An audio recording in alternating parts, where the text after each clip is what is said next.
இன்றைய நற்செய்தி, கர்த்தர் எனக்கு செய்த எல்லா உபகாரங்களுக்காகவும் அவருக்கு எண்ணத்தை செலுத்துவேன். சங்கீதம் 116:12.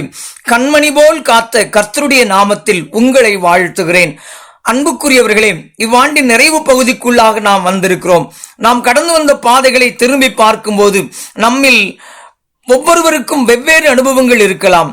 சிலருக்கு கண்ணீர், சிலருக்கு வேதனையான அனுபவங்கள், சிலருக்கு சோதனைகள், சிலருக்கு வெற்றி என பல அனுபவங்களை கடந்து வந்திருக்கலாம். ஆனாலும் இவை எல்லா சூழ்நிலைகளிலும் ஒன்றை நாம் தெளிவாக புரிந்து கொள்ள முடியும்.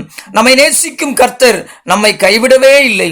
ஆகினால் தான் சங்கீதக்காரன் கர்த்தர் எனக்கு செய்த எல்லா உபகாரங்களுக்காகவும் அவருக்கு எண்ணத்தை செலுத்துவேன் என்று தனக்குள் கேள்வி எழுப்புகிறார். இந்த வருடம் மிகவும் மகிழ்ச்சியாக இருந்ததா?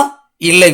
சில வேளைகளில் பயம், கவலை, நோய், பொருளாதார சிரமம், சோதனைகள், இவை அனைத்தின் நடுவிலும் கர்த்தர் நம்மை தாங்கினார், நடத்தினார், காத்து கொண்டார்.